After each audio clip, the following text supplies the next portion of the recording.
হযরত আয়েশা সিদ্দিকা রাদিয়াল্লাহু তাআলা আনহা থেকে বর্ণিত, তিনি বলেন আমার পিতা হযরত আবু বকর রাদিয়াল্লাহু তাআলা আনহুর কাছে দাস ছিল আর রাখাল ছিল। কিছু খাবার নিয়ে এসে হযরত আবু বকরের কাছে দিলেন, যে বললেন যে আপনি খাবার খান। আর তার কাছে ওই যে কি ছিল রাখাল না কিছু কাজ করে নিয়ে টাকা পয়সা আবু বকরের কাছে খাবার সবকিছু দিতেন। ওই দিন আবু বকর ওই খাবারটা কোথা থেকে আনেছে এটার শোধ করে নাই, জিজ্ঞাসা করে নাই, প্রশ্ন করে নাই, খেয়ে ফেলেছে। কি ফেলেছে? খেয়ে ফেলেছে। খাওয়ার পর বলতেছে যে রাখালকে বলতেছে যে এই খাবার কোথায় থেকে আনিসাও। এই কথা বলার পর রাখাল বলতেছে যে আমি ইসলাম ধর্ম গ্রহণ করার পূর্বে আমি একজনের সাথে আমি গোলকের বিষয়ে আমি একটা মিথ্যা কথা বলেছিলাম। কি কথা বলেছিলাম? মিথ্যা এক কথা, যেরকম করে আমি তাকে সাজায় গুছায় আমি সেই জিনিসটা জিতেছিলাম। হাত দেখার পর আমি বলেছিলাম তার কাছে আমি কিছু টাকা পাবো না, পাই। ইসলাম ধর্ম গ্রহণ করার পর আমি তাকে পেয়েছি। আজ বলেছি যে আমি যেই টাকাটা পেয়েছি এই টাকা তাকে বলেছি যে শোনো, আমার যে তোমার কাছে টাকা পাও না পাই ওই টাকাটা আমাকে ফেরত দাও। তারপর আমাকে ফেরত দিয়েছে। ওই টাকা দিয়ে আমি কিছু খাবার কিনে এনেছি, আপনি খেয়েছেন। সাথে সাথে আবু বকর কি হয়েছে জানেন? আবু বকরের দুইটা চোখের মধ্যে যেন রক্ত অধীর হয়ে গেছে, লাল হয়ে গেছে। যে কি করলো তুমি? এই খাবার তো হারাম। এই খাবার কি? তুমি ইসলাম ধর্ম গ্রহণ করে আগে তুমি গোরখ সাজেছিলাও, সেই গোরখ তুমি মিথ্যা কথা বলে তার কাছে টাকা পাইতে গেছিল, সেই টাকা দিয়ে তুমি খাবার কিনে আসে, এটা তো বৈধ নয়। সাথে সাথে আবু বকর কি করলেন? বুখারী শরীফের হাদিস, একটা সহিহ হাদিস আমি পড়েছি। এই আবু বকর গালের মধ্যে হাত দিলেন। কি দিলেন? গালের মধ্যে হাত দিয়ে সবকিছু খাবার সাথে সাথে বমি করে বাহির করে দিলেন। কি করে দিলেন? বাহির করে দিলেন। বললেন যে আমার শরীরের মধ্যে যতক্ষণ পর্যন্ত অবৈধ খাবার থাকবে ততক্ষণ পর্যন্ত আমার দোয়া আল্লাহর কাছে কবুল হবে, নামাজও কবুল হবে না। এই কথা বলে সমস্ত খাবারগুলো বাহির করে দিলেন। যেই দেহের মধ্যে রাসূলুল্লাহ সাল্লাল্লাহু আলাইহি ওয়াসাল্লাম বলেছেন, যেই দেহের মধ্যে হারাম খাবার দিয়ে আপনি দেহকে আপনি পুষ্ট করেছেন, আপনি শরীর বানাইছেন, ওই দেহ ওই শরীর কখনো জান্নাতে যাবে? ওই শরীর জান্নাতে যাবে না। সেজন্য আপনাকে আমাকে যে খাবারগুলো খেতে হবে অবশ্যই হালাল হতে হবে। কি হতে হবে? হালাল হতে হবে। জনের আর আমরা ভুল করি, একজনের হক আমরা আর একজনের দিচ্ছি। এই হক গুলো যারা মারি দিচ্ছে তাদের এই বিচারের রায় আসামির কাঠগড়ায় আপনাকে আল্লাহর আদালতে দাঁড়াতে হবে। কোন এক যে হক যে পাবে আসলে তাকে আমরা দিচ্ছি না, এখন সেই হকটা আমরা তাকে দিচ্ছি না, আর একজনকে এসে দিচ্ছি। যে পাওনাদার হক তাকে আমরা দিচ্ছি না। অনেক রকম আছে, অনেক ভাবে আপনাকে আপনি বুঝে নিবেন, কোন অনেক রকম ভাবে আপনাকে বুঝে নিতে হবে। আমি তো নাম বলি বলবো না, আপনাকে বুঝে নিতে হবে। যে কোনো হক, যার হক তাকে যদি আপনি না আদায় করেন অবশ্যই যার মাধ্যমে একজন হক আরেকজনের কাছে চলে যাবে। আল্লাহ রাসূল সাল্লাল্লাহু আলাইহি ওয়াসাল্লাম বলেছেন ওই ব্যক্তিকে আল্লাহ রাব্বুল আলামিনের যে আসামির কাঠগড়ায় আছে ওই কাঠগড়ায় দাঁড়িয়ে তাকে জাহান্নামের আগুনের কয়লার উপর দাঁড়িয়ে তাকে হিসাব দিতে হবে। হিসাব দিতে পারবেন? পারবেন না। সেই জন্য এই কাজগুলো যেন আমরা ভুল না করি। কি না করি? ভুল না করি। হযরত ইবনে ওমর রাদিয়াল্লাহু তাআলা আনহু থেকে বর্ণিত, তিনি বলেন রাসূলুল্লাহ সাল্লাল্লাহু আলাইহি ওয়াসাল্লাম বলেছেন কোন ব্যক্তি যদি পোশাক কেনে, এই হাদিসের মধ্যে আছে 10 দিরহাম। কয় দিরহাম?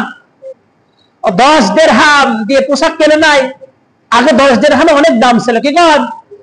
হাদিসের মধ্যে 10 দিরহামের কথা আছে। আপনি 1000 দিরহাম দেখেন, সেটা আপনার ভিন্ন ব্যক্তিগত ব্যাপার। আপনি যদি 10 দিরহাম দিয়ে যদি কোন পোশাক কেনেন, এই পোশাক যদি 1 টাকা যদি অবৈধ হয়, কয় টাকা? 1 টাকা অবৈধ হয়, 9 টাকায় বৈধ, 1 টাকা অবৈধ হয়, তাহলে আপনার ওই পোশাক পরে যতদিন নামাজ পড়বেন, ইবাদত করবেন, কবুল হবে? কবুল হবে না। আমি রাসূলের হাদিস আমি লিখে নিয়ে আসছি, আমি প্রমাণ, আপনি যদি প্রমাণ চান আপনাদেরকে প্রমাণ আমি ইনশাআল্লাহ দেব। মিশকাত শরীফ থেকে আমি বলতেছি। তাহলে আপনাকে এই পোশাকটা আপনার পরিষ্কার, এবং আপনার এই পোশাকের মধ্যে কোনো ভেজাল থাকা যাবে যাবে না। এই পোশাক আপনার হালাল টাকা দিয়ে কিনতে হবে। কোন টাকা দিয়ে? হালাল টাকা দিয়ে। হযরত উমামা রাদিয়াল্লাহু তাআলা আনহু থেকে বর্ণিত, তিনি বলেছেন যে রাসূলুল্লাহ সাল্লাল্লাহু আলাইহি ওয়াসাল্লাম বলেছেন, কোন গায়ককে কেউ যদি টাকা দিয়ে ক্রয় করে আনে, গায়ক এবং গায়িকাকে, গায়ক এবং গায়িকা কাকে বলে কোন তো? যারা গান বাজনা করে, যারা কি করে? গান বাজনা করে। এই আমি হাদিসটা আগের থেকে বলবো, আমি তো আগের থেকে রেকর্ড করে রাখেছি, লেখে রাখেছি। আপনার মনে করেন আমাকে বলতেছে, না না না আমি কাউকে বলতেছি, আমি আগের থেকে বলার জন্য এটা আমি প্রস্তুতি নিয়ে থাকি। কেউ যে গায়ক এবং গায়িকাকে টাকা দিয়ে কেনে, আল্লাহ পাকের নবীজি বলেছেন হারাম। হারাম কাজ করলে গুনাহ না সওয়াব? বলেন, হ্যাঁ গুনাহ হয়। এই গায়ক গায়িকার কথা শুনে যদি আপনি টাকা তাকে দেন, কি করলেন? হারাম করলেন না? আপনি এই কান দিয়ে শুনতেছেন, কি দিয়ে শুনতেছেন? কান দিয়ে শুনতেছেন। রাসূল বলেছেন যে, আল্লাহর হাবিব বলেছেন যে, আপনি বদনি চেনেন, যে বদনি দিয়ে আমরা ওযু করি বাড়িতে, বদনি চেনেন তো? ওই বদনির লাইল দিয়ে জাহান্নামের আগুন বলা হবে বদনির মধ্যে। কার মধ্যে?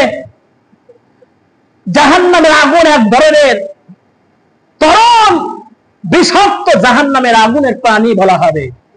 ওই যে কান দিয়ে গান শুনেছে, ওই কানের মধ্যে জাহান্নামের আগুন ঢেলে দেওয়া হবে। বলেন নাউজুবিল্লাহ।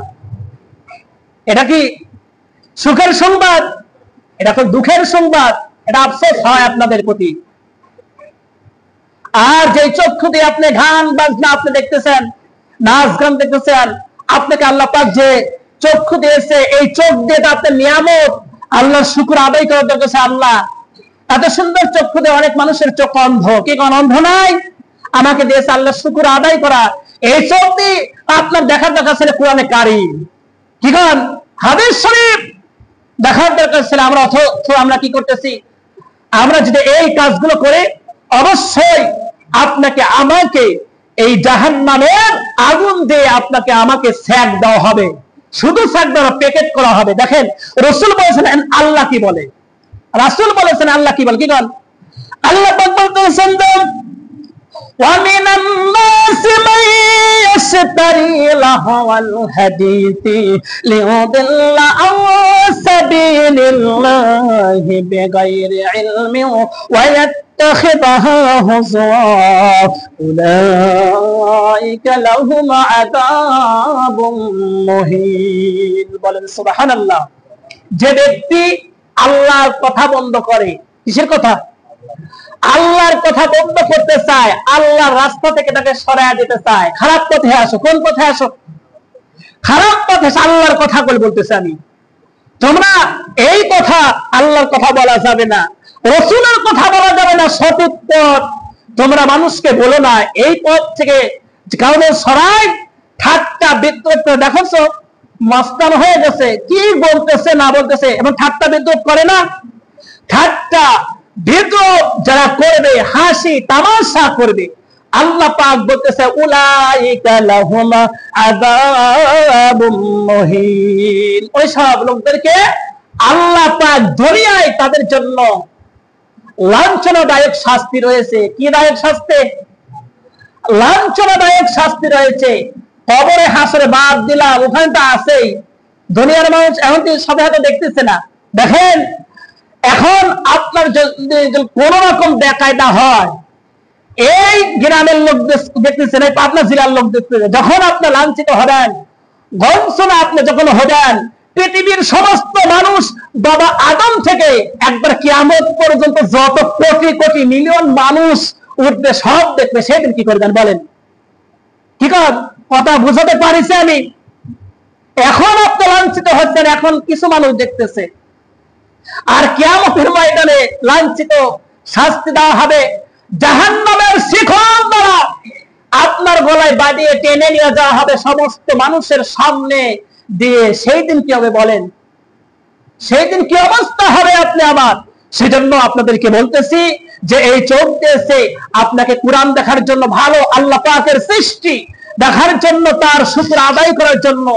আর কান দিয়েছে কোরআনে কারীমের আয়াত শুনুন, হাদিস শরীফ শুনুন, ভালো কথা শুনুন।